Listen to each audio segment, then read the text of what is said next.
다음에 이제 주택법입니다. 주택법인데, 주택법은 우리 전에 그 수정해드린 거 이거 나눠드린 거 가지고 계십니까?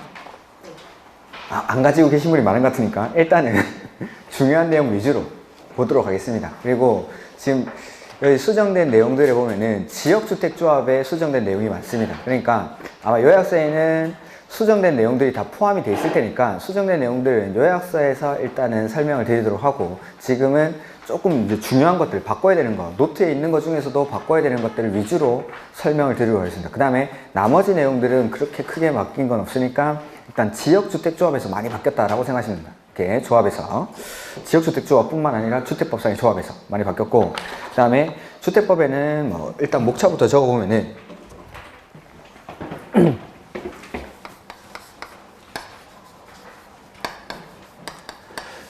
첫 번째는 용어의 정의입니다.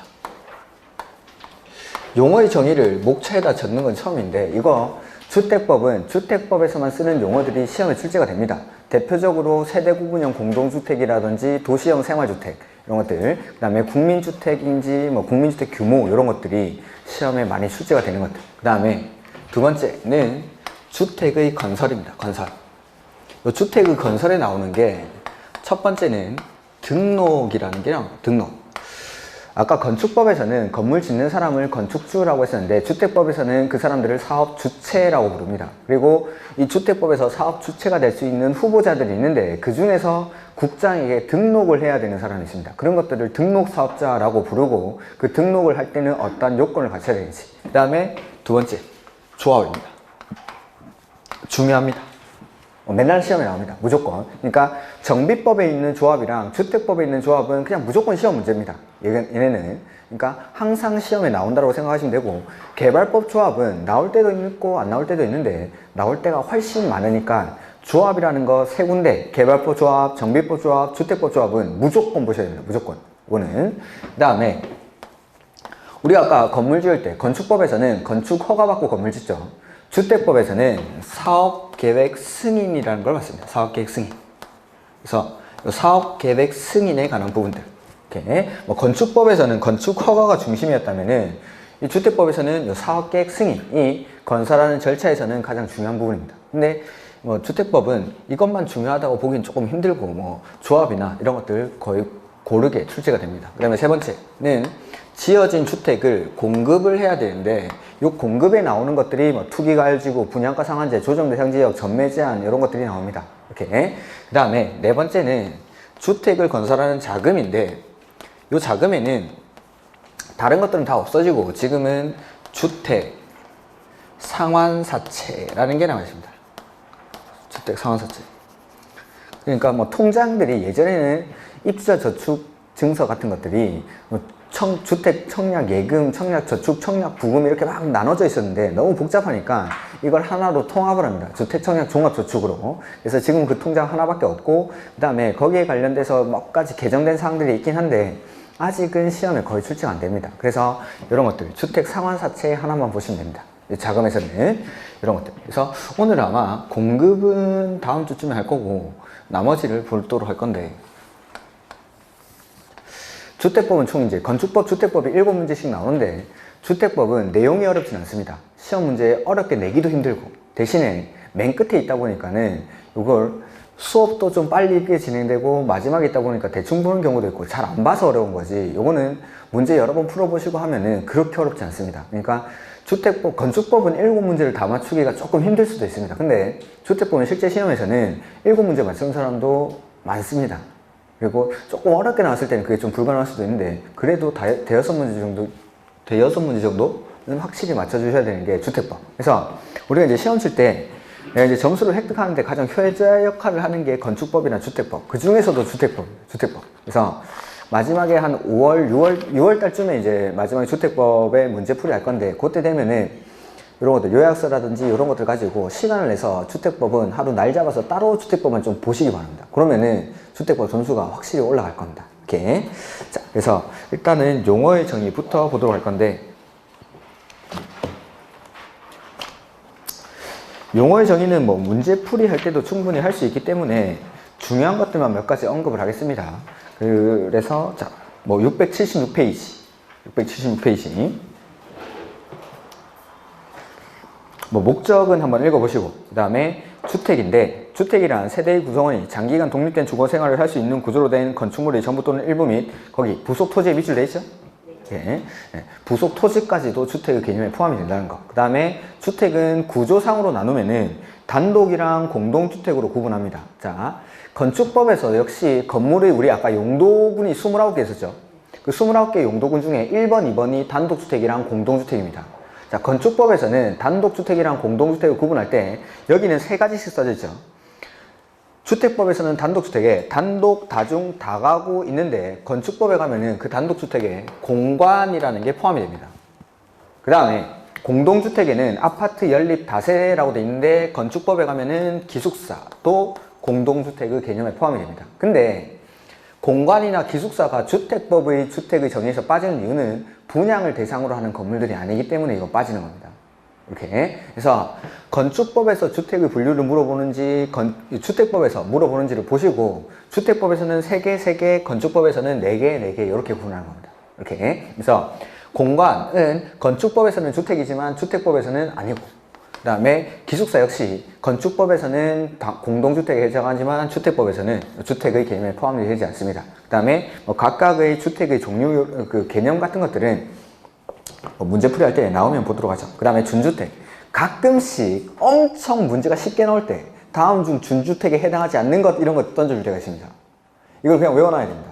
그러니까 준주택이니까 주택은 아니죠. 얘네는 주택은 아니지만 거의 사람들이 주거용으로 활용을 하더라는 거죠. 그러면서 주택에 준해서 관리를 하기 위해서 4가지를 정해놨는데 그게 기숙사, 다중생활시설, 노인복지주택, 그 다음에 오피스텔 해서 뭐 줄이면은 오, 노, 다, 기 이렇게 하면 됩니다.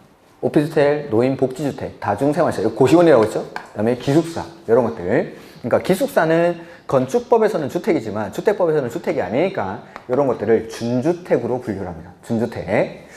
그 다음에 이제 국민주택이죠. 국민주택이라는 거는 국민주택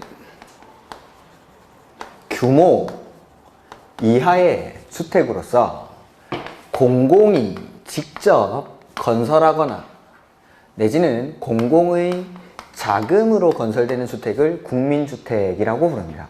국민주택은. 그래서 이 국민주택 규모라는 게 나오는데 그 바로 뒤에 아마 나올 겁니다. 국민주택 규모는 678페이지 보시면은 국민주택 규모란 주거 용도로만 사용되는 면적, 이걸 이제 주거 전용 면적이라고 부르고 이 주거 전용 면적이 1호 내지는 1세대당 85제곱미터 이하인 주택을 국민주택 규모라고 합니다. 그러면은 국민주택과 국민주택 규모는 같은 말입니까? 다른 말입니까? 다른 말입니다. 다른 말. 국민주택 규모는 1호 1세대당 주거 전용 면적이 85제곱미터 이하인 거. 근데 국민주택이라는 거는 국민주택 규모로 이하로 건설하는 주택으로서 공공이 건설하거나 공공의 자금으로 건설하는 주택. 그러니까 현대건설이 국민주택 규모 이하로 짓는다고 해서 이거는 국민주택이 아닌 거죠. 공공이 지어야 되니까. 이렇게. 그래서 국민주택이랑 국민주택 규모라는 말은 좀 구분을 하셔야 됩니다. 다만 가로 안에 봐두셔야 됩니다. 수도권을 제외한 도시지역이 아닌 읍면지역에서는 1호 1세대당 얼마? 100제곱미터 이하. 100제곱미터 이하. 그래서 원칙은 85제곱미터 이하인데 수도권을 제외한 도시지역이 아닌 읍면지역에서는 1호 1세대당 100제곱미터 이하를 국민주택 규모라고 합니다. 국민주택 규모. 그 다음에 민영주택은 국민주택이 아닌 걸 싹 다 민영주택이라고 합니다. 해서 다시 앞으로 오셔가지고 국민주택을 다시 한번 보면 국민주택이란 다음의 어느 하나에 해당하는 주택으로서 거기 밑줄 하시면 되겠죠. 국민주택 규모 이하인 주택 85제곱미터 이하인 거 해서 1번은 국가지자체, 주공 내지는 뭐 지방공기업법에 따라 설립된 지방공사 즉 공공이 직접 건설하거나 내지는 국가 지자체의 재정 내지는 주택도시기금으로부터 자금 지원을 받아 건설 개량되는 주택 즉 공공의 자금으로 건설되는 주택 요거를 국민주택이라고 합니다. 이렇게. 그 다음에 민영주택은 뭐였죠? 국민주택이 아니면 그냥 싹 다 민영주택. 국민주택이 아니면. 그러니까 국민주택만 개념을 정해놓고 국민주택이 아닌 것들은 싹 다 민영주택이라고 합니다. 그 다음에 임대주택, 토지임대부 분양주택 이런 것들 보지 마십시오. 토지 임대부 분양주택이라는 거는 반값 아파트입니다. 반값 아파트. 우리가 아파트 분양받으면 이거죠. 이 구분소유 대상이 되는 건물이랑 대지 지분을 분양받게 되죠. 근데 이 토지를 빌리는 겁니다. 빌리는 거. 그리고 내가 분양을 받으면은 요 501호 요거에 대한 소유권만 이전을 받는 거죠. 땅은 안 주고 요것만 주겠답니다. 여러분 같으면 이 아파트 들어가서 살 겁니까? 그래서 장사가 안 됩니다. 안 팔립니다. 이게 반값 아파트. 그러니까 분양가에 택지 가격이 빠져버리니까 이런 것들을 반값 아파트라고 해가지고 공급을 했었는데 뭐 많이 최경환 부총 때인가 그때 뭐 시행을 했었나 그랬었죠. 근데 별로 호응이 없었습니다. 땅에 대한 소유권을 안 주다 보니까. 그래서 토지를 임대하는 분양 임대주택입니다. 토지를 임대할 가지고. 그래서 토지 가격이 빠져버리니까 이제 가격이 싸지는 거죠. 그 다음에 세대 구분형 공동주택 있죠. 요거는 좀 보셔야겠죠. 공동주택 주택 내부 공간의 일부를 세대별로 구분하여 생활이 가능한 구조를 하되 그 구분된 공간의 일부를 구분 소유할 수 밑줄 없는. 그러니까 아파트가 있는데 이거를 세대별로 나누는 겁니다. 원래는 801호 하나였는데 출입문을 따로 설치해 주죠. 출입문을 따로 설치해 가지고 가운데 공간을 나눠 가지고 여기를 801호 A 그 다음에 801호 B 이렇게 합니다. 해가지고 이 두 개의 공간을 따로 구분 소유할 수는 없습니다. 구분 소유할 수 없는 주택으로서 다음의 대통령용으로 정하는 건설 기준 및 면적 기준 등에 적합하게 된 건축을 건설된 주택을 말한다 해서 그 옆에 박스 안에 보시면은 1번 사업계획 승인을 받아 건설하는 공동주택. 이거는 신축하는 아파트에다가 이 세대 구분형 공동주택을 건설할 때는 어떻게 하는지입니다. 근데 그 밑에 동그라미 2번에 보시면은 공동주택관리법에 따른 행위 허가를 받거나 신고를 하고 설치하는 공동주택. 요거는 기존에 있는 아파트를 리모델링을 통해서 세대 구분형 공동주택을 설치할 때는 어떻게 하는지. 요 동그라미 2번은 아직 시험에 출제된 적이 없습니다. 작년인가? 새로 생겨서. 이렇게. 그래서 나온다면은 요 2번 정도가 나올 수도 있겠죠. 이렇게 해서 보면은 뭐 1번도 언제든지 나올 수 있습니다. 요 세대 구분형 공동주택은 최근에 많이 쓰이고 있습니다. 밖에서도. 해서 동그라미 1번의 기획부터 보면은 세대별로 구분된 각각의 공간마다 별도의 욕실, 부엌, 현관을 설치할 것. 이렇게. 그래서 세대별로 구분된 공간마다 각각의 욕실, 부엌, 현관을 설치를 해줘야 됩니다. 이렇게. 그다음에 두 번째는 하나의 세대가 필요할 때는 통합해서 쓸 수 있도록 세대 간의 연결문 또는 경량구조의 경계벽 등을 설치할 것. 그 다음에 디귿에 세대 구분형 공동주택의 세대수가 주택단지 안의 공동주택 밑줄 전체 세대수의 3분의 1을 넘지 않을 것. 그 다음에 리을 보시면은 주거전용 면적 합계 역시 두 번째 줄 밑줄 전체 주거전용 면적의 3분의 1을 넘지 아니하도록. 그래서 신축하는 아파트에서는 세대수도 3분의 1, 면적도 3분의 1을 범위 안에서 건설합니다. 이것들. 그 다음에 2번 기역에 보시면은 구분된 공간의 세대수는 기존 세대를 포함해서 밑줄 두 세대 이하로. 그러니까 쪼개긴 쪼개는데 이걸 3개, 4개로 쪼개면 안 되고 기존 거 한 개랑 구분되어 나가는 거 한 개 이렇게 두 개로만 쪼개야 됩니다. 그 다음에 역시 세대별로 구분된 각각의 공간마다 별도의 욕실, 부엌, 구분 출입문을 설치할 것. 그 다음에 세대 구분형 공동주택의 세대수가 해당 주택단지 안의 밑줄 공동주택 전체 세대수의 10분의 1과 해당 동 전체 세대수의 3분의 1을 넘지 않아야 할 것.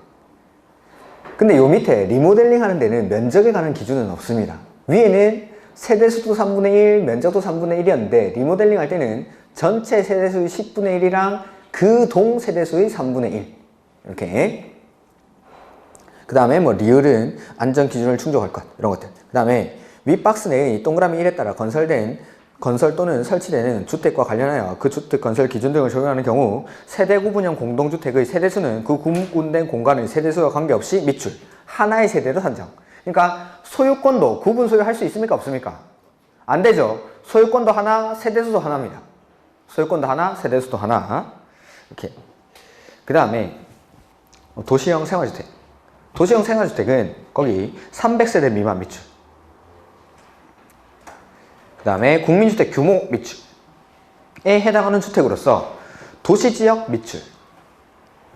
건설하는 다음의 주택을 말한다 해서 종류는 단지형 연립, 단지형 다세대, 원룸형이 있습니다. 이렇게. 근데 뒤에 페이지 먼저 보면은 단지형 연립이나 단지형 다세대, 연립이나 다세대 주택은 주택으로 쓰이는 중수가 4계층 이하인 주택을 말하는데 도생으로 지을 때는 5계층까지 지을 수 있다 라는 것밖에 없어서 시험에 내기 좀 힘듭니다. 그래서 원룸형 주택의 요건이 시험에는 출제가 됩니다. 원룸형 주택. 자, 도생은 아까 정의해보면은 300세대 미만으로서 규모는 국민주택 규모 이하죠. 즉 85제곱미터 이하의 주택을 말하는데 원룸형 주택의 경우에는 거기 첫 번째 세대별 주거전용 면적이 50m. 그러니까 도생은 85제곱미터 이하면 되는데 원룸은 50제곱미터 이하여야 됩니다. 50제곱미터. 그 다음에 세대별로 독립된 주거가 가능하도록 욕실, 부엌을 설치를 해야 되고 다음 페이지 보시면은 원룸이니까 욕실 및 보일러실을 제외한 공간은 밑줄 하나의 공간으로 구성. 다만 거기 주거전용 면적이 밑줄 30제곱미터 이상 일 때는 2개의 공간으로 할 수 있다. 즉 투룸으로 할 수 있다 이 말이죠. 이렇게. 너무 졸리시는 분들은 편하게 주무시면 됩니다. 이렇게 이상한 눈으로 저를 보셔가지고 자, 이렇게 오해 수업하면 뭐 어쩔 수 없죠.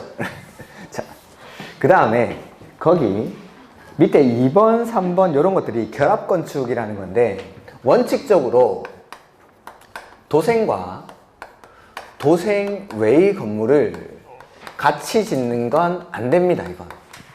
왜냐하면은 이 도생으로 지을 때는 많은 혜택들을 주는데 도생 이외의 건물이랑 같이 짓게 되면은 도생이 아닌 건물도 도생한테 주는 혜택을 같이 받아버리기 때문에 원래는 못 짓게 합니다. 다만 예외가 인정되는 거는 예외적으로 원룸형 주택일 때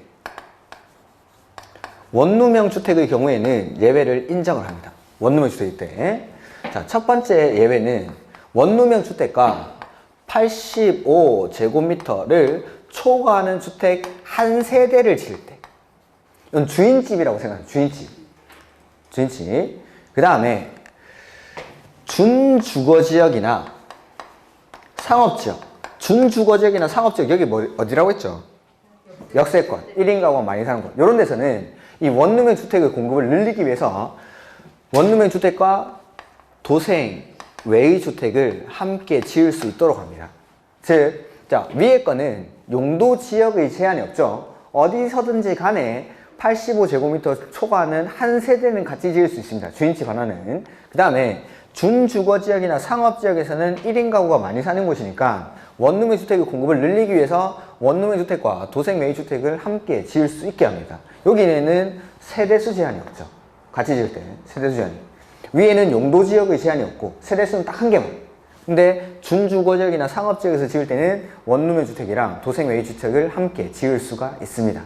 어쨌든 예외는 여기 원룸형에서만 인정이 됩니다. 예외는 원룸형에서만. 그게 가로 2번에 나와 있죠. 하나의 건축물에는 도생과 그 밖의 주택을 함께 건축할 수 없는 게 원칙인데 다음의 어느 하나에 해당하는 경우는 예외를 한다 해서 밑줄 원룸형 주택과 주거전용 면적 85제곱미터를 초과하는 주택 한 세대를 함께 건축하는 경우. 그 다음에 이번에 국회법에 따른 밑줄 준주거지역 또는 상업지역에서 원룸형 주택과 도생 외의 주택을 함께 건축하는 경우. 이렇게. 그 다음에 가로 3번 하나의 건축물에는 단지형 연립 또는 단지형 다세대와 원룸형 주택을 함께 지을 수도 없습니다. 이게 원룸형 주택으로 지어버리면은 그 주차장 설치 기준 같은 걸 완화를 해주는데 단지형 연립이나 단지형 다세대 이런 것들은 빌라입니다. 빌라들은 보통 차를 한 대씩 가지고 있는데 이걸 같이 지어버리면 주차 대수 같은 것들이 모자랄 수도 있으니까. 이렇게 해서 단지형 연립, 단지형 다세대랑 원룸을 같이 짓는 건 허용하지 않습니다. 이렇게. 그 다음에 11번, 12번, 13번 이런 거 보지 마십시오. 11번, 12번은 다른 시험에서 한번 나온 적이 있습니다. 다른 시험에서 한번 나온 적이 있어가지고 거기서 그 에너지 절약형 친환경 주택은 이산화탄소 배출량 그거 보시면 됩니다. 파란 글씨. 건강 친화형 주택은 실내 공기. 이걸 바꿔냈습니다. 이걸. 근데 이거 그렇게 중요한 건 아니에요. 그 다음에 각종 시설의 개념, 부대시설, 복리시설 이런 것들이 나오는데 이거는 문제풀이 할 때 보겠습니다. 그 다음에 기반시설은 국계법에 따른 기반시설을 말하고 기간시설 보시면은 도로, 상하수도, 전기, 가스, 통신, 지역 난방시설 등을 말한다 라고 되어 있고 그 뒤에 간선시설. 자, 기간시설에는 도로, 전기, 가스, 수도 같은 것들을 말하는 건데 아파트 단지를 있으면은 자, 요 단지 밖에 전기, 수도, 가스, 통신 이런 것들이 있을 거고 단지 밖에 전기, 수도, 가스, 통신 단지 안에 기간시설, 밖에 기간시설 요 두 가지를 연결하는 시설을 간선시설이라고 합니다. 단지 안에 있는 기간시설과 단지 밖에 있는 기간시설을 연결하는 것을 간선시설이라고 합니다. 간선시설. 요걸 왜 구분하냐면은 기간시설이냐 간선시설이냐에 따라서 이 설치 비용을 내는 사람이 달라집니다. 돈 내는 사람이. 그래서 이걸 구분하는 건데 자, 이것보다 중요한 게 뭐냐면은 다만 밑에서 두 번째 줄 가스, 통신, 지역 난방시설 요 세 가지 가스, 통신, 지역 난방시설 얘네는 단지 안에 있어도 간선시설입니다. 단지 안에 있어도 요 간선시설 같은 경우에는 주택을 건설하는 개수가 뭐 단독주택은 100호, 공동주택은 100세대 이상일 때 이 시설을 공급하는 사람이 간선시설을 설치를 해야 됩니다. 간선시설을 뭐 가스, 통신 이런 것들. 그래서 우리 아파트 공사하고 나면은 잘 보시면 아시겠지만 그 통신공사 같은 거 KT에서 나와서 공사를 합니다. 이걸 공급하는 사람이. 가스 같은 것도 마찬가지. 아파트 짓는 삼성이나 뭐 GS건설에서 하는 게 아니라 가스나 뭐 통신 이런 시설들은 가스공사라든지 KT에서 나와서 이 공사를 해줍니다. 공사 다 끝나고 나서. 왜냐하면은 이 간선시설들은 공급하는 사람이 돈을 내야 되니까 설치를 해야 되니까 이런 것들은 뒤에 나오는데 그런 것들은 문제풀이 할 때 한번 보겠습니다. 이렇게. 그 다음에 뭐 각종 주체의 개념인데 주택법에서 그러니까 간선시설에는 밑에서 두 줄 그것만 기억하시면 됩니다. 가스, 통신, 지역 난방시설의 경우에는 단지 안의 기간시설 역시 간선시설이라는 거. 사업주체 이런 것들은 뒤에 이제 나올 거고 주택조합도 뒤에 나옵니다. 그래서 보고 그 다음에 각종 사업 대상 지역의 개념을 해서 683페이지 주택단지라는 게 나오죠. 주택단지란 어디 보시면 넘어가면 되는데 683 주택단지란 주택건설사업계획 또는 대지조성사업계획 승인을 받아 주택과 그 부대시설 및 복리시설을 건설하거나 대지를 조성하는 데 하는 일단의 토지를 말한다. 다만 다음의 시설로 분리된 토지는 각각 별개의 주택단지로 본다라는 거죠. 자, 그래서 중간에 어떠한 시설이 지나다니고 여기에 아파트 단지, 여기에 아파트 단지가 있는 거죠. A 단지, 그 다음에 B 단지가 있는데 요 중간에 뭐가 지나다니면은 요 단지와 단지를 각각 별개의 단지로 보겠답니다. 자, 하나의 단지로 보고 별개의 단지로 보고의 차이점은 건폐율, 용적률을 통합 적용하냐 안 하냐 이런 것들이 가장 큰 차이점입니다.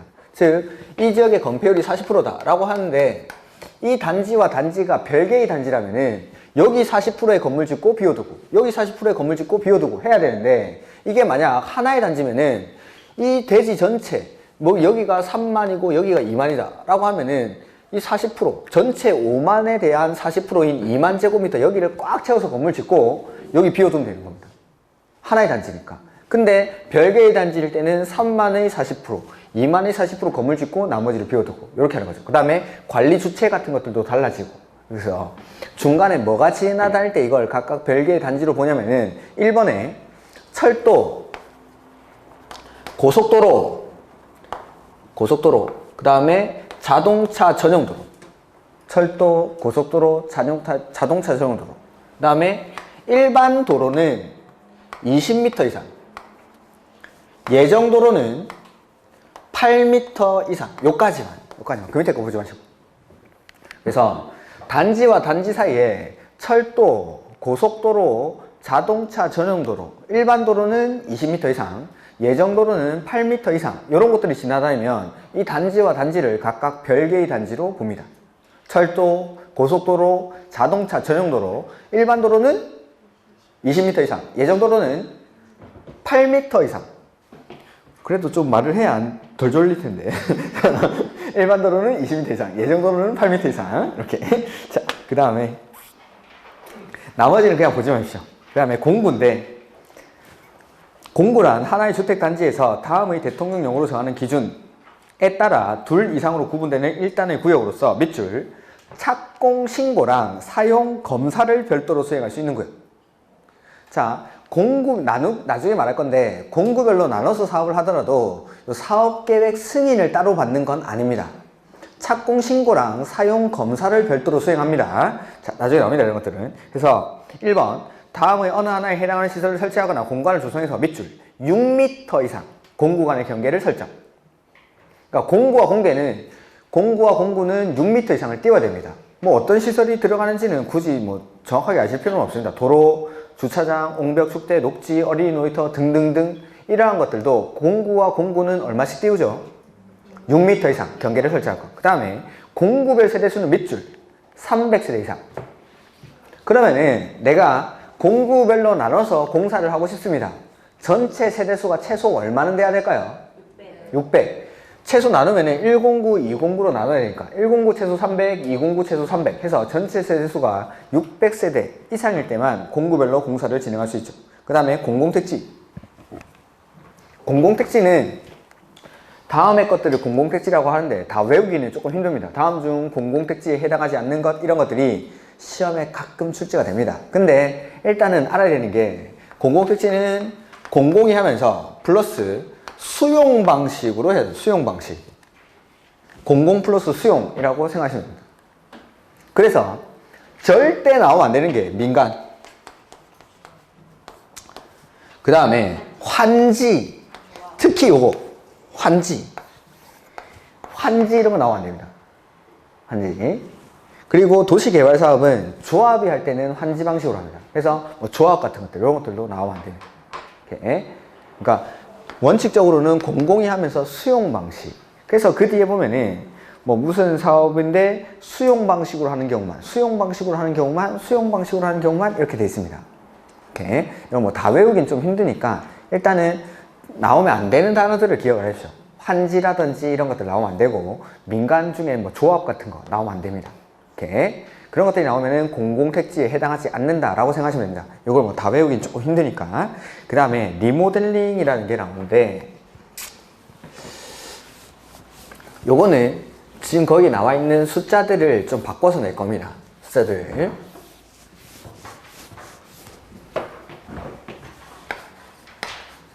리모델링에는 크게 나눠보면은 대수선이랑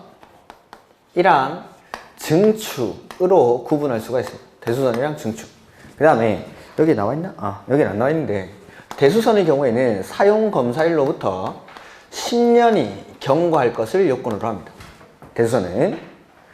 그 다음에 증축은 사용검사나 사용승인으로부터 15년이 경과할 것을 요건으로 합니다. 이렇게. 그 다음에 증축을 할 때는 수평 증축이 있고 수직 증축이 있는데, 일단 면적을 늘릴 때는 주거 전용 면적은 30%까지 증축이 가능합니다. 30%까지. 근데 85제곱미터 이하의 주택들은 40%까지 증축이 가능합니다. 그 다음에 이 세대별로 증축 가능한 면적을 합해서 세대수를 증가시킬 수도 있습니다. 세대수를. 그러니까 801호의 30%, 802호의 30% 이런 것들을 각각 세대별로 증축할 수도 있는데, 이걸 다 모아서 세대수를 증가시킬 때 N은 전체 세대수의 15%까지, 세대수는 15%까지 지금 쓰는 숫자들을 표시를 하시면 됩니다. 대수선은 됐고, 2번, 3번이 증축입니다. 2번, 3번이 해서 사용검사일 내지는 사용승인일로부터 얼마를 말하죠? 15년. 세 번째 줄에 15년 동그라미. 15년. 그 다음에 그 밑으로 두 줄 내려와가지고 각 세대의 주거 전용 면적의 얼마까지? 30%인데 가로 안에 85제곱미터 미만의 경우에는 40%까지. 이렇게. 그 다음에 동그라미 3번에 각 위의 각 세대의 증축 가능한 면적을 합산한 면적의 범위에서 기존 밑줄 세대수는 얼마까지? 15%까지. 15%까지. 그 다음에 다만 수직으로 증축하는 행위는 다음의 요건을 모두 충족하는 경우로 한정한다 해서, 자, 수평중축이라는 거는 이렇게 동과 동이 있으면은 그 사이에 동을 하나 더 짓는 겁니다. 이런 것들은 신축하는 거니까 별로 문제될 게 없습니다. 근데 수직증축할 때, 위에 쌓아 올릴 때, 이때는 이 밑에 있는 요건들을 추가적으로 요구를 합니다. 해서 기존 건축물이 15층 이상일 때는 3개 층까지, 네, 14층 이하일 때는 2개 층까지만 증축이 가능합니다. 그 다음에 이 수직 증축형 리모델링의 경우에는 신축 당시의 구조도를 보유하고 있을 것을 요건을 합니다. 이걸 가지고 있어야 2층, 3층을 올렸을 때 건물이 버틸 수 있는지 무너질지 이런 거 판단할 수 있으니까. 이렇게 이런 것들이 리모델링. 지금 나오는 거는 요거 지금 써놔둔 숫자 있죠? 요거 바꿉니다. 요거 막 썼습니다. 그래서 여기 나오는 숫자들은 따로 표시해 놓고 기억을 하시면 됩니다. 그 다음에 리모델링 기본계획은 이 정비 기본계획이랑 거의 비슷한데, 제가 문제풀이 가서 정비 기본계획이랑 리모델링 기본계획은 같이 비교를 한번 해드리겠습니다. 이렇게. 자, 그 다음에 이제 주택의 건설이라는 게 나오죠. 주택 건설.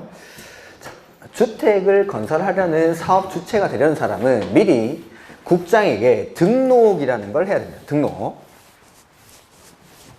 자, 지금부터는 노트 위주로 설명을 드리죠.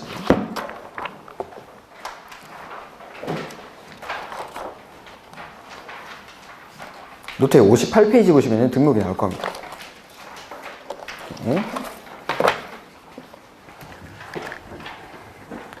일단 맨 처음에 사업 주체의 후보자들이 있습니다. 사업 주체가 될 수 있는 사람들. 그게 첫 번째, 국가 내지는 지자체. 그 다음에 두 번째는 주공, 한국토지주택공사. 세 번째는 지방공사. 네 번째는 공익법인입니다. 공익법인. 뭐 사랑의 집짓기 운동본부 이런 것들을 말하는 겁니다. 그 다음에 다섯 번째는 조합. 그 다음에 여섯 번째 고용자. 그 다음에 일곱 번째 법인. 그 다음에 여덟 번째 개인. 이런 사람들이 사업 주체가 될 수 있는 사람들인데, 이 사람들이 연간 단독주택은 20호, 공동주택은 20세대, 대지조성 사업은 1만 제곱미터 이상의 사업을 하는 게 아닙니다. 내가 미리 이러한 사업을 하겠다라고 하려는 자, 계획을 가지고 있는 사람들은 미리 국장에게 등록을 해야 됩니다. 미리. 등록은 국장한테. 근데 여기 국가지자체 등록 안 하고, 주공 안 하고, 지방공사 안 하고, 공익법인 안 하고, 조합 안 하고, 고용자 안 하는데 등록하는 사람, 이 사람들을 등록사업자라고 부릅니다. 등록사업자. 그래서 그 등록사업자를 두 개로 나눠보면은 법인이랑 개인으로 나눌 수가 있는 겁니다. 그래서 이런 사람들이 등록사업자에 해당합니다. 등록사업자. 법인이랑 개인. 이렇게 등록해야 되는 사람들이 갖춰야 되는 요건이 있는데, 법인은 자본금이 3억 이상일 것을 요건으로 하고, 개인은 자산평가액이 6억 이상일 것을 요건으로 합니다. 그 다음에 관련 분야 기술자를 한 명씩 보유를 해야 되고, 사무실을 갖추고 있을 것을 요건으로 합니다. 이런 것들이 등록의 요건. 이렇게. 자, 보시면은 책을 한번 보면 사업 주체란 주택건설사업계획 또는 대지조성사업계획 승인을 받아 그 사업을 시행하는 자를 말한다. 그 다음에 사업 주체의 종류는 뭐 저기 써놓은 거니까 일단 됐고, 주택건설사업의 등의 등록이 나오죠. 연간 대통령령으로 정하는 호수는 가로 안에 나오죠. 단독주택은 20호, 공동주택은 20세대, 대지조성사업은 1만 제곱미터 이상인데 거기 도생은 30세대로 한다라고 돼 있긴 하죠. 이렇게. 의 대지조성사업을 시행하려는 자는 밑줄 국장에게 등록합니다. 국장에게 등록. 그러니까 할 때 하는 게 아니라 미리 등록을 해 놓는 겁니다. 미리. 그 다음에 뭐 등록의 요건 나오죠. 여기 써놓은 거. 법인은 자본금이 3억 이상. 근데 가로 안에 개인은 자산평가액이 6억 이상. 그 다음에 주택건설 사업할 때는 건축 분야 기술자 1명. 그 다음에 대지조성 사업할 때는 토목 분야 기술자 1명을 보유를 해야 됩니다. 근데 내가 주택건설 사업도 하고 대지조성 사업도 하겠다라고 할 때는 각각 한 명씩. 근데 둘 다 한다고 해서 자본금이 뭐 6억이 필요하고 이런 건 아닙니다. 자본금은 그냥 3억 이상만 있으면 되고 요것만. 그 다음에 사무실, 예전에는 22제곱미터 이상의 사무실을 갖추고 있으라고 했는데 그런 면적 기준은 없었습니다. 그냥 사무 장비를 갖출 수 있는 사무실만 확보하고 있으면 됩니다. 이렇게. 그 다음에 뭐 등록의 절차는 됐고, 비등록 사업주체는 여기 1번부터 6번까지 국가자체, 주공, 지방공사, 공익법인, 조합이나 고용자. 단 조합이나 고용자의 경우에는 무조건 등록을 안 하는 게 아니라 여기 등록 사업자와 사업을 공동으로 할 때 등록을 하지 않습니다. 거기 동그라미 5번, 동그라미 6번 가로 안에 써져 있죠. 조합이나 고용자의 경우에는 등록 사업자와 사업을 같이 할 때 그때 등록을 하지 않습니다. 그 다음에 등록의 기준 뭐 이런 것들은 아까 앞에서 봤던 거고, 공동사업 주체. 자, 여기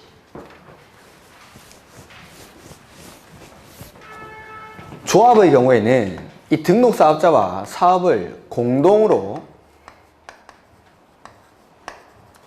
할 수 있답니다. 할 수 있다.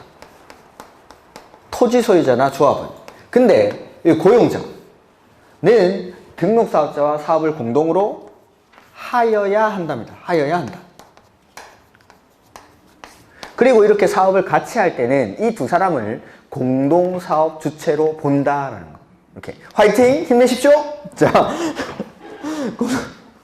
오, 보기 민망하네. 자, 1번. 토지 소유자. 토지 소유자가 주택을 건설하는 경우에는 대통령령으로 정하는 바에 따라 등록 사업자와 공동으로 사업을 할 수 있다 밑줄. 할 수 있다. 그리고 사업을 같이 할 때는 이 두 사람을 공동사업 주체로 본다라는 거. 그 다음에 주택조합. 근데 가로 안에 세대수를 증가하지 아니하는 리모델링 주택조합은 제외 밑줄.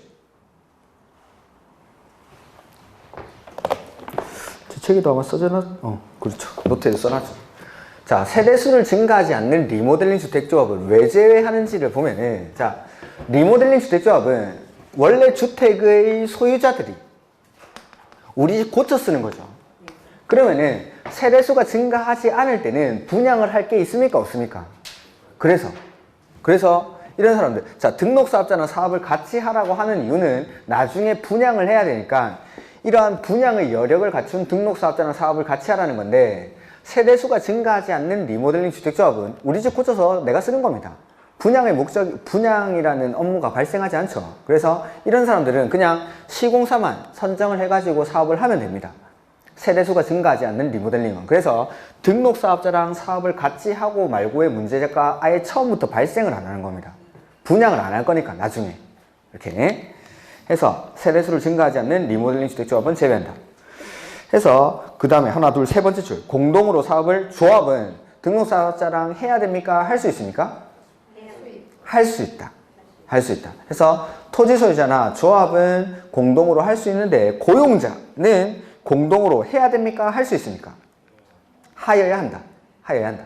해서 여기 조합이나 토지 소유자는 등록사업자와 사업을 공동으로 할 수 있고, 그 다음에 여기 고용자는 공동으로 하여야 한다. 근데 조합 중에서 제외되는 게 세대수가 증가하지 않는 리모델링 주택조합은 제외한다라는 거. 그리고 이 사람들이 사업을 같이 할 때는 공동사업 주체로 봐줍니다. 이렇게. 그 다음에 등록사업자의 결격사유. 자, 1번부터 4번까지 결격사유 나올 때마다 나오는 거죠. 이렇게. 그 다음에 5번. 등록이 말소된 후 밑줄 2년이 지나지 아니한 자. 등록 말소되고 나서 2년이 지나지 아니한 자. 그 다음에 임원 중에 결격사유에 해당하는 사람이 있는 법인, 이런 사람들은 등록이 안 됩니다. 이렇게. 등록하는 사람은 여기 법인이나 개인 있죠. 이 법인의 임원 중에 결격사유에 해당하는 사람이 있죠. 그럴 때는 등록할 수가 없다라는 거죠. 이렇게 뭐 결격사유는 그냥 보시면 되는 거고, 뭐 등록사업자의 시공 이런 것들은 됐습니다. 놔두시고. 그 다음에 692페이지 등록의 말소가 나오죠. 국장은 등록사업자가 다음의 어느 하나에 해당하면 그 등록을 말소하거나 1년 이내의 기간을 정해서 영업정지를 명할 수 있다. 다만 1 또는 5에 해당하는 경우에는 그 등록을 밑줄 말소하여야 한다. 그래서 1번 별표, 5번 별표. 자, 등록 말소 사유 많죠? 그거 안 봅니다. 안 보고 1번이랑 5번만 볼 겁니다. 말소를 해야 되는 거. 필요적 등록 말소 사유 딱 두 가지만 기억하십시오. 첫 번째, 거짓이나 기타 부정한 방법으로 등록한 경우. 그 다음에 5번은 등록증을 대여했을 때. 그러니까 임의적 등록 말소 사유는 보지 마십시오. 그냥 보지 마시고 요거 필요적 등록 말소 사유만 거짓 기타 부정한 방법으로 등록을 했거나 등록증을 대여한 경우. 뭐 중개법에도 비슷한 거 나오지 않습니까? 이거. 이럴 때는 등록을 말소해야 됩니다. 해야 한다. 필요적 말소 사유 두 가지만 보시면 됩니다. 그 다음에 나머지는 됐고, 그 다음에 4번 등록 말소 처분 등을 받은 자의 업무 수행. 등록 말소 또는 영업정지 처분을 받은 등록사업자는 그 처분 전에 사업계획 승인을 받은 사업은 계속 수행할 수 있다. 원칙, 계속 수행할 수 있다 밑줄. 다만 계속 수행할 수 없는 중대하고 명백한 사유가 있을 때는 그러하지 아니한다. 원칙적으로는 말소되기 전에 사업계획 승인 받은 거 그냥 하면 됩니다. 다만 중대하고 명백한 사유가 있을 때는 그러하지 아니한다. 이렇게. 그 다음에 5번은 안 보셔도 됩니다. 그 다음에 주택조. 여기서 많은 것들이 바뀌긴 했는데 일단은 노트 필기 위주로 보시면서 노트에서 필기에서 수정해야 될 것들만 제가 몇 가지 언급을 드리겠습니다.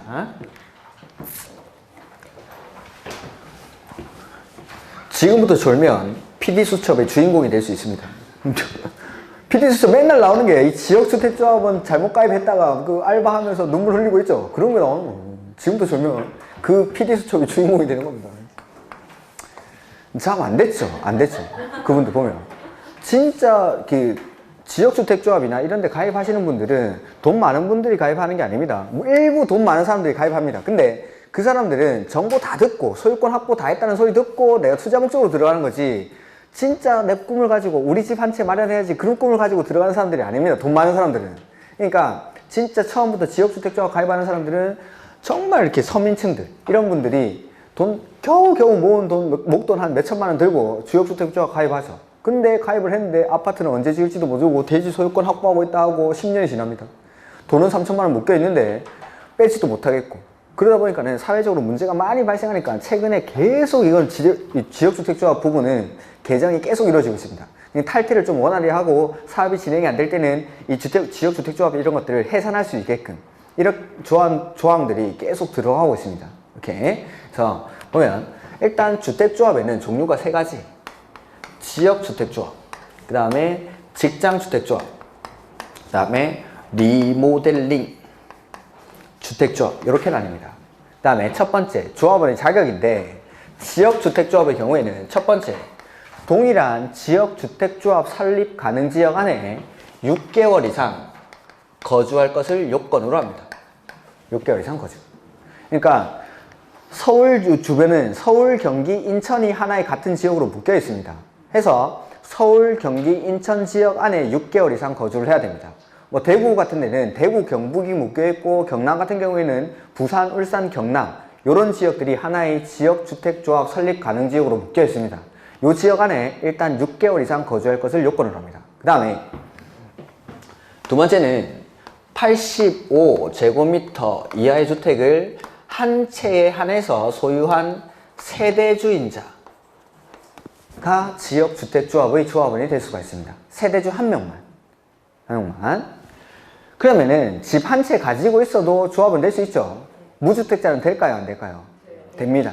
하나 가지고 있는 사람도 되니까. 그 다음에 직장주택조합은 일단 크게 두 가지로 건설하기 위한 직장주택조합이 있고 지어진 국민주택을 공급받기 위한 직장주택조합 이렇게 나뉩니다. 그 다음에 이 둘 다 건설하든 공급하든 둘 다 요구하는 거는 동일한 직장의 근로자일 것을 요건으로 합니다. 동일한 직장의 근로자일 것을.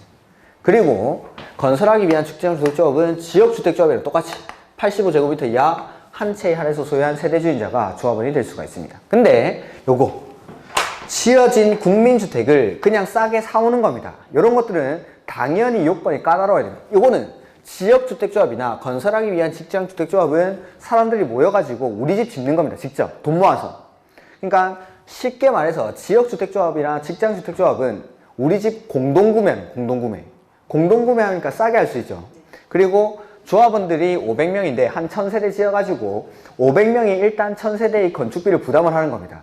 그리고 남는 500세대를 일반 분양해가지고 조합원들은 싸게 입주를 하는 거죠. 그런 것들이 지역주택조합, 직장주택조합입니다. 그러니까 지역주택조합이나 건설하기 위한 직장주택조합은 우리 집 짓는 건데, 요거 국민주택을 공급받기 위한 직장주택조합은 지어져 있는 국민주택을 그냥 사오는 겁니다. 싼 가격에.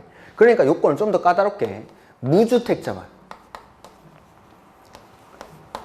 공급받기 위한 직장주택조합의 조합원이 될 수 있습니다. 그 다음에 리모델링 주택조합의 경우에는 요거 소유자들이 조합원이 됩니다. 이게 조합원의 차이점. 그 다음에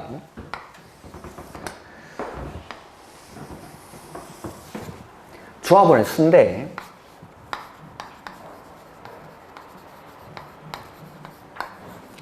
이 조합원의 수는 주택, 건설, 예정, 세대, 수의 50% 이상으로 합니다. 50% 이상. 내가 1000세대 아파트 지으려고 하죠. 그러면은 조합원을 일단 500명 이상 모집해야 됩니다. 오케이. 근데 최소 20인 이상으로 해야 돼요. 최소 20인. 최소 20인. 근데 리모델링 주택조합은 이런 게 필요가 없습니다. 리모델링 주택조합은. 그 다음에 조합의 설립.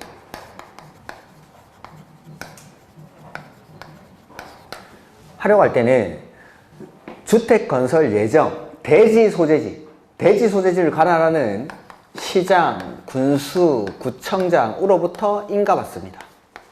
리모델링 주택조합도 인가받고. 근데 딱 하나, 요거 공급받기 위한 직장주택조합, 요것만 신고합니다. 그래서 이게 시험 문제죠. 이게 개발법 조합도 인가받았고, 정비법 조합도 인가받았고, 주택법 조합도 인가받죠. 근데 요거 공급받기 위한 직장주택조합은 신고합니다. 신고. 그 다음에 자, 여기에 수정해야 될 내용이 있습니다. 그래서 그 노트에 보시면은 조합 설립 나오는데, 시장, 군수, 구청장은 인가해서 인가를 신청할 때는 주택 건설 대지 80% 이상에 해당하는 토지의 사용 권한을 확보라고 돼 있죠. 예전에는 이거밖에 없었습니다. 근데 이번에 1월 달에 개정을 하면서 우리 이제 나눠드린 자료에도 있는데, 원래는 권한을 80% 이상 확보하면 됐었는데, 주택 건설 대지 이제 소유권 요건도 추가를 했습니다. 소유권 15% 이상을 확보를 해요. 거기다가 권한 80% 있고 그 밑에 소유권 15% 추가를 하시면 됩니다. 소유권 15%. 그래서 워낙에 이렇게 막 소유권도 하나도 확보 안 해놓고 지역주택조합 모집해가지고 광고할 때 우리 금방 합니다. 금방. 소유권 거의 다 모았습니다. 그래서 그런 것들을 광고로 엄청 과대 광고를 많이 하는 겁니다. 그래서 인가 신청할 때부터 요건을 좀 더 까다롭게 하는 겁니다. 이렇게. 그래서 나머지는 원칙 다 인가 받는데, 요거 즉 공급받기 위한 직장주택조합은 신고한다는 거. 그 다음에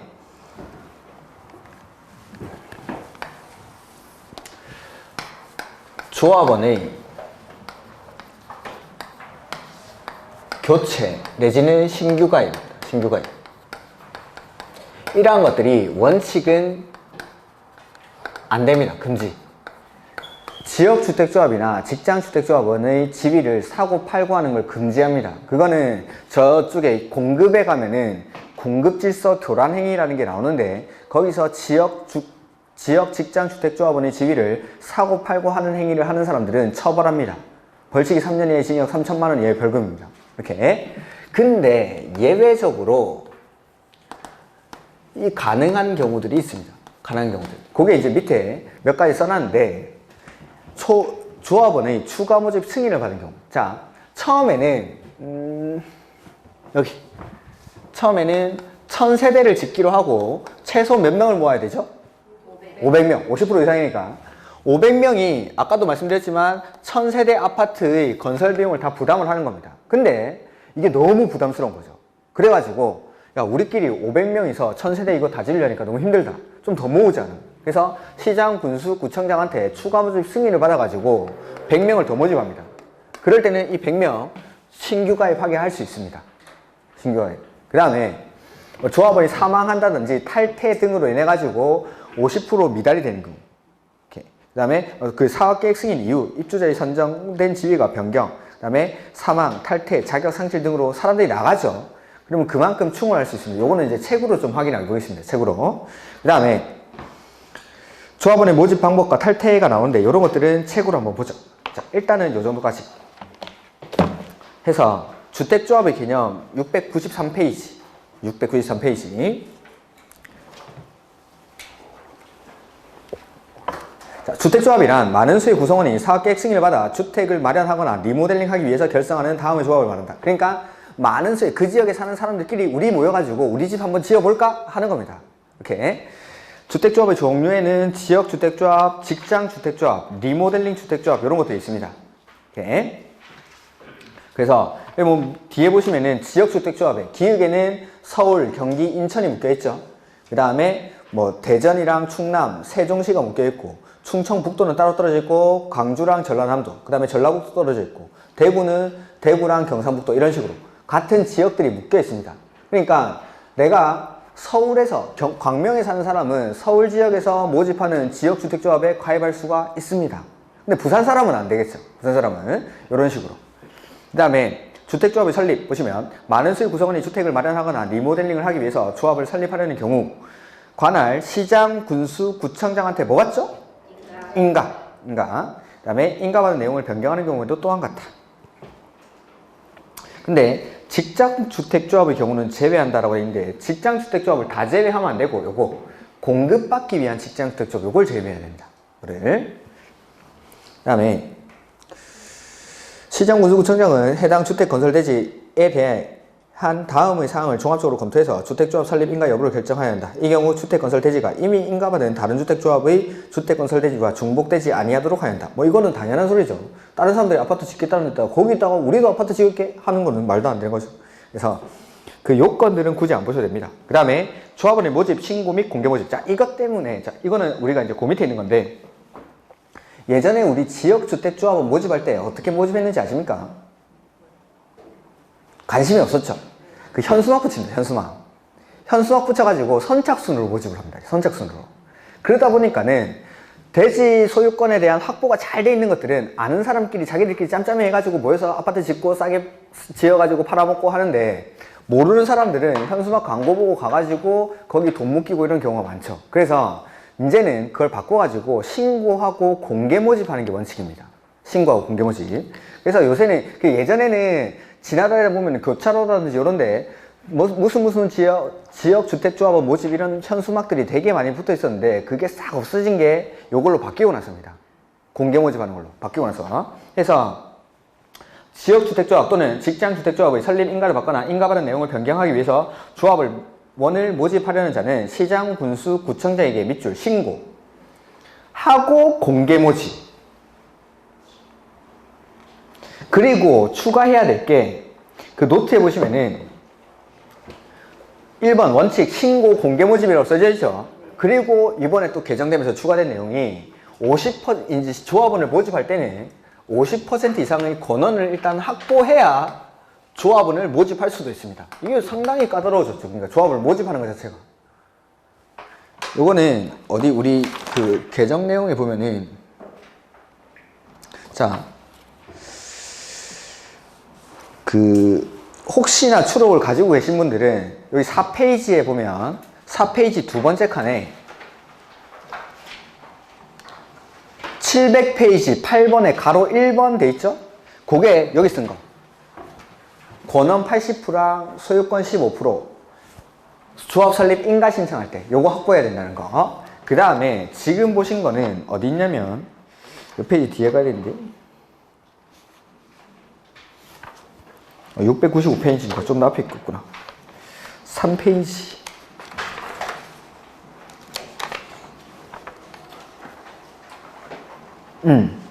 이 페이지에 위에서 세 번째 칸. 거기 가로 1번 돼가지고 지역주택조합 또는 직장주택조합의 설립인가를 받기 위해서 조합원을 모집하는 자는 해당 주택건설 대지의 50% 이상에 대한 권한을 확보해서 신고하고 공개 모집한다라는 겁니다. 이렇게. 이런 것들은 아마 요약서가 나오면은 다 개정이 돼 있을 테니까 거기서 다시 한번 읽어 드리겠습니다. 어쨌든 일단 조합원을 모집할 때 50% 이상의 권한을 확보해야 된다. 상당히 까다로운 조건이 붙은 겁니다. 이게. 그 다음에 이번에 공개 모집 이후 조합원의 사망, 자격상실, 탈퇴 등으로 인한 결혼을 충원하거나 미달된 조합원을 재모집, 충원 재모집할 때는 예외적으로 밑줄 선착순의 방법으로 모집할 수 있다. 그러니까 원칙은 신고하고 공개 모집해야 되는데 조합원을 충원하거나 재모집할 때는 선착순으로 할 수도 있다라는 겁니다. 오케이. 그 다음에 뭐 3번, 4번 이런 것도 됐고, 그 다음에 5번 됐습니다. 여기까지. 3번, 4번, 5번은. 그 다음에 총회 의결 이런 것들은 그냥 보지 마십시오. 그 다음에 조합원의 구성. 보죠. 주택조합은 주택조합 설립 인가를 받은 날부터 사용검사를 받는 날까지 계속하여 다음의 요건을 모두 충족하여야 한다. 해서 주택건설 예정 세대수의 얼마 이상으로 구성합니까? 50% 이상. 다만 사업계획 승인 등의 과정에서 세대수가 변경된 경우에는 변경된 세대수. 아까 이거 말씀드렸죠. 원래 처음에 1000세대 지으려고 했는데 아까는 추가 모집인 거고, 자 처음에 1000세대 짓기로 했다가 와 이 지역에 개발 호재가 GTX-A 노선이 지나간답니다. 이거 대박 날 것 같죠? 야 우리 1000세대 하지 말고 1200세대 짓자. 주택건설 예정 세대수가 변경이 됐죠. 그러면은 원래 처음에는 500명 모집했었는데 이거 100명 더 모아야겠죠. 변경된 세대수라니까. 그러면은 100명을 더 추가 모집을 해야 되는 겁니다. 주택건설 예정 세대수가 바뀌어버린 겁니다. 아까는 1000세대 짓는데 500명을 모집을 했다가 이 500명이 1000세대의 주택건설 비용을 부담하기가 너무 부담스러우니까 100명을 더 모집하는 거고, 방금 보여드린 데는 처음에는 1000세대 짓기로 했는데 여기 GTX-A가 지나간답니다. 더 지어야죠. 연신내 여기서 하는데 연신내 여기 GTX-A 지나가고 대박인데? 이러면서 1200세대 짓는 거죠. 그러면은 이거를 처음에는 500명 모집했다가 변경된 세대수의 50%니까 600세대를 모집을 해야 돼요. 600세대를. 이렇게.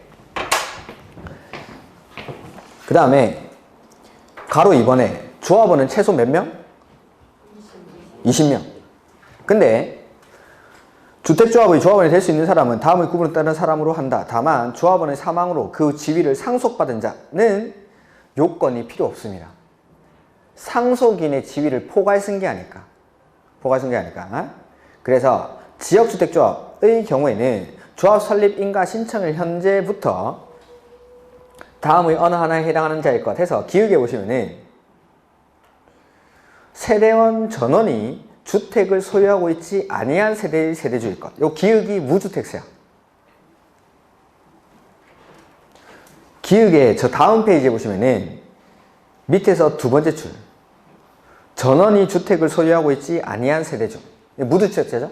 그 다음에 니은에 85제곱미터 이하의 주택을 한 채에 한해서 소유한 세대주인자. 그래서 저희가 여기는 85제곱미터 한 채만 썼지만은 한 개 가지고 있어도 조합원이 될 수 있으니까 집 없는 사람도 당연히 조합원이 됩니다.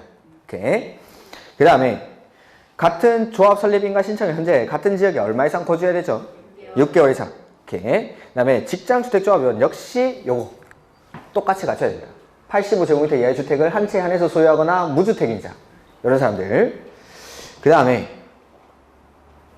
다만, 그 동그라미 1번에 다만 국민주택을 공급받기 위한 직장주택조합의 경우에는 1의 기역, 즉 무주택자만. 공급받기 위한 직장주택조합은 무주택자만. 1의 기역이 바로 무주택자입니다. 무주택자. 그 다음에 조합 설립인가 신청을 현재 동일한 거기 국가기관, 지자체 법인에 근무하는 사람일 거. 그러니까 요거 건설하든 공급하든 둘 다 요구하는 거는 동일한 직장의 근로자일 것을 요구를 합니다. 동일한 직장의 근로자일 것. 그 다음에 3번은 그냥 안 보셔도 됩니다. 그 다음에 리모델링 주택조합이 될 수 있는 사람은 소유자들. 박스 안에 볼까요? 사업계획 승인을 받아 건설한 공동주택의 소유자. 그 다음에 복리시설을 함께 리모델링 하는 경우에는 해당 복리시설의 소유자. 그 다음에 사업계획 승인을 받은 것 뿐만 아니라 건축법에 따라서 건축 허가를 받아 분양을 목적으로 건설된 공동주택의 소유자 역시 조합원이 될 수 있습니다. 그러니까 자 여기 리모델링 주택조합은 최소 20명이 아니라도 된다고 했죠. 나중에 배우겠지만은 사업계획 승인은 한 번에 짓는 건물의 개수가 30호, 30세대 이상일 때 사업계획 승인을 받습니다. 근데 내가 19세대의 다세대 주택 같은 걸 지은 거죠. 이러한 것들은 건축법에서 건축 허가 받고 짓겠죠? 근데 이 건축 허가를 받은 공동주택 역시 리모델링 주택조합을 만들 수가 있습니다. 그러면은 19세대짜리 다세대 주택을 리모델링 할 때는 조합원이 20명이 안 되겠죠. 그래도 된다 이거예요. 리모델링 주택 조합은. 리모델링 주택 조합은 20명이 아니라도 관계없으니까. 이렇게. 그래서 사업계획 승인의 대상인 공동주택뿐만 아니라 건축 허가받아 지어진 공동주택도 리모델링 주택조합을 만들 수 있고, 복리시설을 같이 리모델링 할 때는 그 복리시설의 소유자도 리모델링 주택조합원이 될 수가 있습니다. 다음 페이지. 자, 원래는 이 조건을 갖춰야 되죠. 6개월 이상 거주하고 85제곱미터 이하의 주택을 한 채 안에서 소유한 세대주인자, 이런 것들. 그 다음에 동일한 직장의 근로자나 이런 사람이 될 수 있는데, 주택조합의 조합원이 근무, 질병, 유학, 결혼 등 부득이한 사유로 세대주의 자격을 일시적으로 상실한 경우로서 밑줄 시장, 군수, 구청장이 인정하는 경우에는 조합원의 자격을 유지한 걸로 봐줍니다. 유지한 걸로. 그 다음에 지역 직장주택조합원의 교체 및 신규 가입. 지역주택조합 또는 직장주택조합은 밑줄 설립인가를 받은 후에는 교체하거나 신규로 가입하게 할 수 없다. 원칙은 금지. 조합원을 교체하거나 신규로 가입하는 게 원칙은 안 됩니다. 설립인가 받고 나서. 다만 다음의 어느 하나에 해당하는 경우는 예외를 한다 해서, 아까 말씀드렸던 거 추가 모집 승인을 받았습니다. 처음에는 욕심 부려가지고 1000세대를 500명이 지어가지고 야 우리끼리 나눠 먹자 했는데, 이거 1000세대 못 짓겠습니다. 돈이 모자라죠. 그럼 100명 더 모집해야 된다. 추가 모집 승인 받았을 때. 이렇게. 그 다음에 두 번째, 조합원의 사망. 그 다음에 사업계획 승인 이후에는 양도가 가능합니다. 사업계획 승인 이후 밑줄.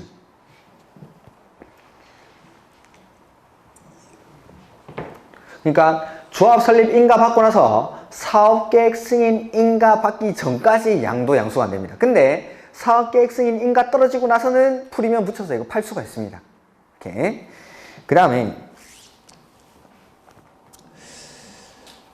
디귿에 보시면은 조합원의 탈퇴 등으로 조합원의 수가 주택건설 예정 세대수의 50% 미만이 되는 경우 탈퇴 밑줄 하시면 되고, 그 다음에 자격을 상실, 리을에는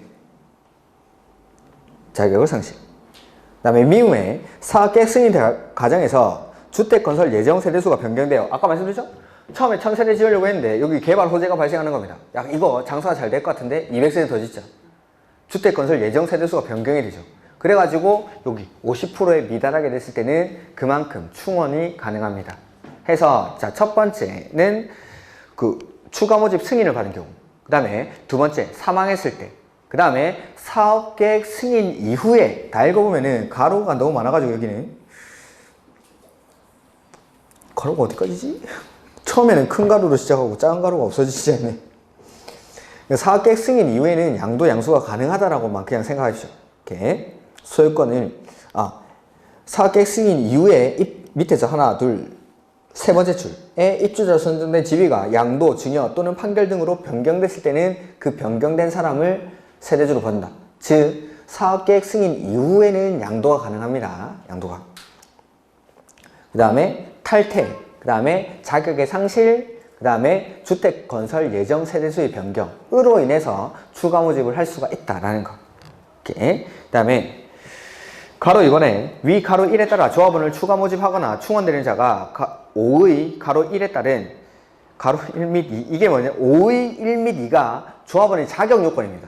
자, 추가 모집사 있는 사람이 있죠. 처음에 조합 설립 인가 받을 때 그때 조합원을 모집할 때가 있을 텐데, 그 모집하고 나서 그 이후에 조합원을 추가 모집하는 겁니다. 근데 추가 모집되는 사람들이 자격 요건이 있는지 없는지를 판단할 때는 거기 해당 조합 설립 인가 신청일을 기준으로, 자, 조합 설립 인가를 이때 신청하는데 그 이후에 조합원을 추가 모집하는 거죠. 처음에 모집했던 사람들은 자격이 있는지 없는지를 판단할 때 여기를 기준으로 판단을 하는데, 뒤에 오는 사람들은 여기를 기준으로 추가 모집 당시를 기준으로 판단해버리면은 조합원마다 자격 요건이 달라집니다. 6개월 이상 거주할 것을 요건을 하는데 이 시점에 내가 한 4개월 살았던 거죠. 근데 추가 모집할 때는 한 2개월 지나가지고 6개월 충족했습니다. 원래는 안 되던 사람이 추가 모집 당시에는 될 수도 있겠죠. 그래서 모든 조합원의 자격 요건을 동일하게 해야 되니까 조합 설립 인가 신청 시를 기준으로 자격 요건이 있는지 없는지를 판단합니다. 이렇게. 그 다음에 그 옆에 참고, 이건 됐습니다. 그 다음에 설립인가의 절차가 나오는데, 주택을 마련하기 위해서 주택조합 설립인가를 받으려는 자는 해당 주택건설 대지의 80% 이상에 해당하는 권원이랑 소유권 15%. 아까 제가 여기 4페이지였나? 추록해 보면은 4페이지의 두 번째 칸에 이런 것들이 아마 요약서에는 바뀌어져 있을 겁니다. 중요한 내용이니까 이런 것들은. 그래서 80% 이상에 해당하는 권한을 확보하고 소유권 15%가 필요합니다. 4페이지에 딱 두 번째 줄에 있습니다. 그 다음에 리모델링 하기 위해서 동의요건이 있는데, 이 동의요건 같은 것들은 다음에 하죠. 그래서 리모델링 할 때, 단지 전체를 리모델링 할 때는 각동 구분 소유자 과반수랑 전체 구분 소유자 3분의 2 이상의 결의가 필요하고, 동 딱 하나만 리모델링 하는 경우를 저는 본 적은 없는데 법에는 적혀 있습니다. 그럴 때는 그 동 소유자 3분의 2 이상의 결의가 필요합니다. 리모델링 할 때 동의요건. 그래서 가로 2번에 리모델링 하기 위해서 주택조합을 설립하는 경우에는 다음의 구분에 따른 구분 소유자와 의결권 의 결의를 증명하는 서류를 첨부해서 시장, 군수, 구청장의 인가를 받아야 한다 해서 1번 단지 전체라고 돼 있죠, 박사네. 단지 전체를 리모델링 할 때는 전체 구분 소유자와 의결권의 3분의 2 이상의 결의랑 각동 구분 소유자 과반수. 근데 하나의 동만 리모델링 하려고 할 때는 3분의 2 이상의 결의가 필요합니다. 그 동. 그 다음에 등록사업자의 책임 이런 것들은 그냥 한번 읽어보시면 되고, 조합원에게 입힌 손해를 배상할 책임이 있다. 이것만 체크하시면 됩니다. 등록사업자도. 그 다음에 조합 설립 신고. 요거죠. 국민주택을 공급받기 위한 직장주택조합은 인가받는 게 아니라 신고한다는 거. 그 다음에 조합원에게 우선 공급이라는 거, 이런 것들은 그냥 읽어보시면 될 것 같고, 12번 요거는 보셔야 됩니다. 예전에는 이 지역주택조합 가입했다가 탈퇴 규정이 없었습니다. 그러니까 돈을 묶여 있는데 비용 다 제하고 준다니까 뭐 주는 규정 그런 것들도 없죠. 그러니까 비용을 환급에 관한 규정도 없고 탈퇴에 관한 규정도 없다 보니까 가입하고 추가 분담금 내고 이러고 돈은 묶여 있는데 나올 수가 없었던 겁니다. 그런 사람들을 구제해주기 위해서 얼마 전에 이 탈퇴 규정들을 넣었습니다. 명문 규정화한 겁니다. 예전에도 탈퇴는 할 수 있었는데 돈 내놓고 나가 라고 하니까 못 나가는 거죠. 근데 나갈 수 있고 비용의 환급도 청구할 수가 있습니다. 이런 것들 개정되고 나서 시험에 계속 나왔죠. 이거 조합원은 조합 규약으로 정하는 바에 따라 조합의 탈퇴 의사를 알리고 밑줄 탈퇴할 수 있다. 그 다음에 탈퇴한 조합원 가로 안에 제명된 조합원 포함 밑줄. 제명된 조합원은 환급을 청구할 수 없다. 이렇게 시험에 나왔습니다. 아닙니다. 제명된 조합원도 환급을 청구할 수 있습니다. 해서 조합 규약으로 정하는 바에 따라 밑줄 비용의 환급을 청구할 수 있다. 나갈 때 돈 달라고 할 수도 있습니다. 이렇게 좀 탈퇴를 쉽게 한 겁니다. 그 다음에 업무 대행 이런 것들은 보지 마십시오. 그 다음에 임원의 결격서인데 1번부터 거기 703페이지 임원의 결격서 이런 것들, 조합 임원의 지역주택조합, 요거는 주택조합은 결격서 이거 시험에 그렇게 자주 나오진 않았습니다. 한데 1번부터 4번까지는 역시나 항상 보던 거. 그 다음에 5번에 선고유예라는 게 있죠. 선고유예. 그 다음에 6번에 보면은 자격 상실 또는 정지 밑줄. 요것도 형벌입니다. 형벌. 우리나라 형법 형벌 중에 보면은 자격 상실형, 자격 정지형이라는 게 있습니다. 형벌의 종류라고 보시면 됩니다. 그 다음에 해당 주택조합의 공동사업 주체인 등록사업자나 업무 대행사의 임직원, 같이 사업하는 사람 임직원들이 들어오면은 자기 회사에 유리하게 해주겠죠. 유리하게. 그렇게 막 비리를 저지를 수 있으니까 이런 사람들은 조합의 임원이 될 수가 없습니다. 이렇게. 그 다음에 뭐 2번은 됐고, 2번에 결격사유에 해당하면은 보통은 언제 자격 상실한다고 했죠? 당연퇴임, 개발법만 다음 날이고 보통은 당연퇴임. 그래서 여기도 당연퇴임합니다. 그리고 퇴임된 임원이 퇴임 전에 관여한 행위는 효력을 잃지 않는다라는 거. 그 다음에 5번 됐고, 주택조합은 좀 양이 많긴 많네. 5번은 됐고, 6번에 주택조합은 설립 인가를 받은 날부터 밑줄 2년 이내 사업계획 승인을 신청.